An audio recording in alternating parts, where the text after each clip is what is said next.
Hello साथीहरु र स्वागत छ मेरो यो आजको नयाँ भिडियोमा र धेरै पछि लङ टाइम भिडियो हाल्न जाँदैछु। आज चाहिँ यो भिडियोमा म एज अ वरिष्ठमा भएको भएर चाहिँ हामीहरु चाहिँ वरिष्ठमा हुनेहरु थुप्रै तरिकाको टिप्स एन्ड ट्रिक्सहरु आइडियाजहरु थुप्रै छैन र त्यही विषयहरु टपिकहरुलाई लिएर चाहिँ भिडियो बनाउँ भन्ने सोचे चाहिँ आज यो भिडियो बनाउन जाँदैछु म चाहिँ। र आजको यो भिडियोमा चाहिँ तीनटा डेली आइडियाजहरु छन् वरिष्ठहरुको। सो सुरुमा तीनटा बनाउँदै जाम र आजको यो तीनटा आइडियाजहरुमा चाहिँ सुरुमा चाहिँ रहेको छ स्वान लाते आर्ट। फर्स्ट टाइम बनाउँदाखेरि चाहिँ त्यसको टिप्स एन्ड ट्रिक्सहरु के हो त्यो छ। स्वान मेकिङ बनाउँदाखेरिको टिप्स एन्ड ट्रिक्सहरु म यो भिडियो सबै ट्युटोरियल के कसरी बनाउने त्यसको तरिका सिकाउँछु र त्यसपछि बाँकी सेकेन्ड र थर्ड हुन्छ त्यसलाई चाहिँ अहिले फेरि अर्को नेक्स्टमा भन्दै गरौँला है त। ओके गाइज, र हामीलाई चाहिँ यो स्टेपमा जानुभन्दा अगाडि चाहिँ योभन्दा अगाडि अलिकति थोरै केही नलेजहरु थाल्नुपर्छ र त्यो भनेको चाहिँ एउटा स्टिमिङ, त्यसपछि पोरिङ सिस्टम, त्यसपछि चाहिँ लाते आर्टको केही हल्का स्टेपहरु चाहिँ हामीलाई थाहा हुनुपर्छ। स्टिमिङ भनेको चाहिँ अब त्यो धेरै फर्म पनि हुनु भएन र एकदम थोरै फर्म पनि हुनु भएन। स्टिमिङ गर्दै एकदमै राम्रो तरिकाले सही तरिकाले गर्नुपर्छ। स्टिमिङ राम्रो भयो भने चाहिँ बल्ल लाते आर्ट नै एकदमै राम्रो हुन्छ है त। र सेकेन्डमा चाहिँ खनन तरिका भयो र खनाउँदाखेरि चाहिँ कहिले पनि हामीले नजिकबाट खनन भएर एकदम टाढाबाट र कपलाई उल्टे पारेर चाहिँ हल्का राउन्ड लेभलमा हामीले त्यसलाई चाहिँ एकदमै मिक्स हुने तरिकाले चाहिँ खनाउनु पर्छ। र थर्ड स्टेप भनेको चाहिँ लाते आर्ट हो। लाते आर्ट चाहिँ अब हामीलाई यो बनाउनभन्दा अगाडि योभन्दा अगाडिको सिम्पल लाते आर्ट, ट्युलिप र रोजेता लाते आर्ट त्यो दुईटामा एकदमै पर्फेक्ट हुनुपर्छ। त्यो दुईटामा पर्फेक्ट भइसकेपछि बल्ल हामी स्वान लाते आर्ट एकदमै बनाउन सक्छौँ है त। र यहाँनिर चाहिँ सुरुमा म एस्प्रेसोलाई रेडी गरेर मिल्कलाई स्टिम गर्नको लागि दुधमा चाहिँ मिल्कलाई स्टिम गर्न खोज्छु र स्टिम गर्दाखेरि चाहिँ मैले चाहिँ पिक्चरलाई हल्का उल्टे गरेर चाहिँ त्यसलाई क्लकवाइज घुम्ने तरिकाले चाहिँ यहाँनिर स्टिम गरेर हुन्छु। मिल्क टेक्सचर चाहिँ एकदम राम्रो भइसकेपछि चाहिँ अब नेक्स्ट स्टेपमा चाहिँ पोरिङ गर्दाखेरि चाहिँ मैले चाहिँ एकदम हाई टी राखेर चाहिँ यहाँनिर राउन्ड लेभलमा पोरिङ गरे हुन्छु। एकदम राम्रोसँग मिक्स भइसकेपछि चाहिँ पिक्चरलाई हल्का तल ल्याएर चाहिँ लाते आर्टको टेक्सचर नआइन्जेलसम्म चाहिँ बिस्तारै विगल गरेर चाहिँ यस्तो खालको लाते आर्ट बनाउँछु। र त्यसपछि चाहिँ हल्का विगल गरेर चाहिँ त्यसपछि म बनाउन खोज्छु स्वान हालको यस्तो खालको लाते आर्ट। यो चाहिँ एकदमै सिम्पल ट्रिक्स भइहाल्यो। त्यसपछि हामी विगलमा एकदम मास्टर भइसकेपछि चाहिँ अर्को नेक्स्ट स्टेपमा चाहिँ म चाहिँ बिना स्टप नगरिकन सिधा पोरिङ गरेर मिक्स भइसकेपछि एकदम राम्रोसँग स्टप नगरिकन सिधै विगल गरेर चाहिँ स्वान लाते आर्ट चाहिँ बनाउन खोज्छु। र मेरो चाहिँ लास्टमा यस्तो खालको चाहिँ लाते आर्ट हुन्छ बनाउँदाखेरि। यो थियो हामीले जुन स्वान लाते आर्ट बनाउँदाखेरि बनाउने ट्रिक्स छ है यो चाहिँ। ओके साथीहरु, अब चाहिँ हामी लागौँ सेकेन्ड वरिष्ठता आइडियामा। र यहाँनिर चाहिँ मेरो सेकेन्ड नम्बरमा रहेको छ Rosetta latte art to impress your customer भन्ने। र यो चाहिँ एकदमै मोस्ट ट्रेन्डिङ लाते आर्ट हो। र यो लाते आर्टलाई चाहिँ कसरी बनाउने यो मैले अघि नैको सुरुमा नै भनिसकेको छु। अब यो स्टेपलाई पनि बनाउनतिर लागौँ है त। ओके, यो लाते आर्ट बनाउनको लागि चाहिँ अब हामीलाई सुरुमा चाहिँ एस्प्रेसो सल्ट रेडी गर्नुपर्ने हुन्छ।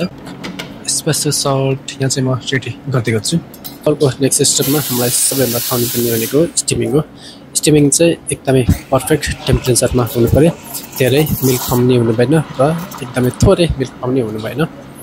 र यहाँनिर चाहिँ म पिक्चरमा मिल्कलाई खनाएर चाहिँ स्टिम गर्दाखेरि चाहिँ एकदमै क्लकवाइज हुने तरिकाले एकदमै पर्फेक्ट स्टिम गर्छु।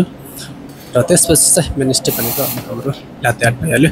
र यो लाते आर्ट बनाउनको लागि चाहिँ हामीलाई सुरुमा राम्रोसँग माथिबाट पोरिङ गरेर मिक्स गरिसकेपछि एकदमै राम्रोसँग मिक्स भइसकेपछि पिक्चरलाई हल्का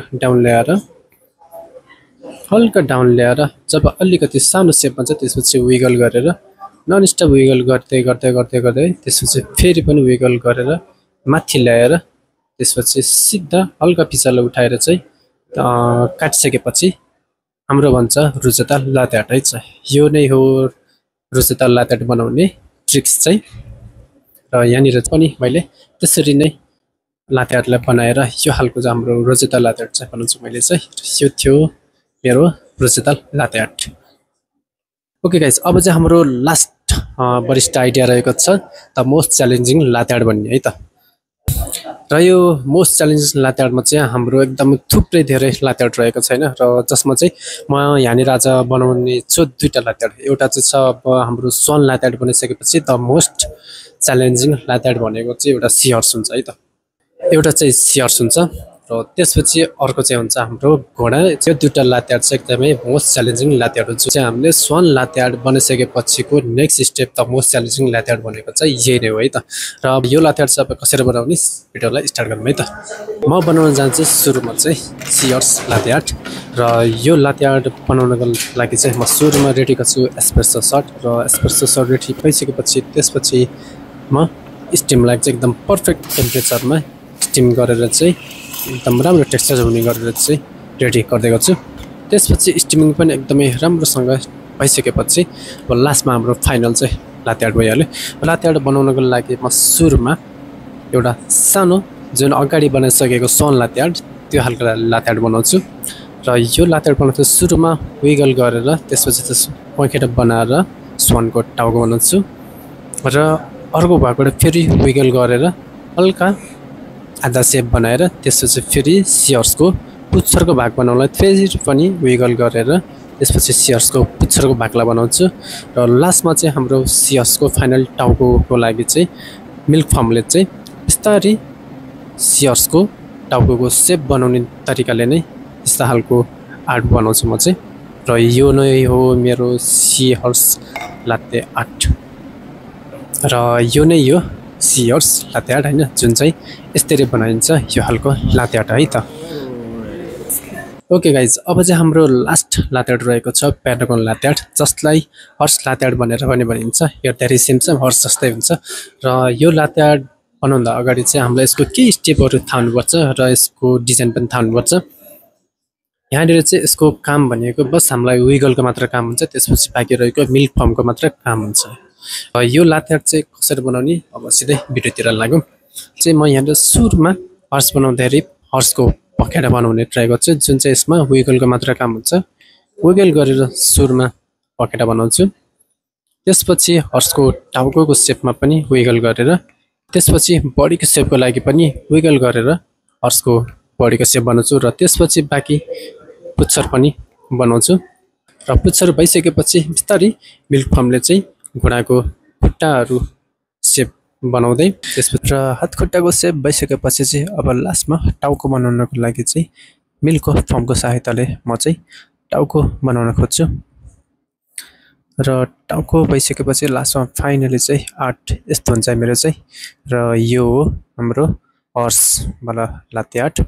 सो ओके गाइज आजको भिडियोमा चाहिँ यति नै थियो मेरो 3टा लाते आइडियाहरू चाहिँ र कस्तो लाग्यो हजुरहरूलाई चाहिँ मेरो यो 3टा लाते र आजको लागि चाहिँ यति नै थियो र अब मिलाउँला अर्को नेक्स्ट भिडियोमा एकदमै नयाँ आर्ट र लाते आइडियाहरू लिएर आउनेछु।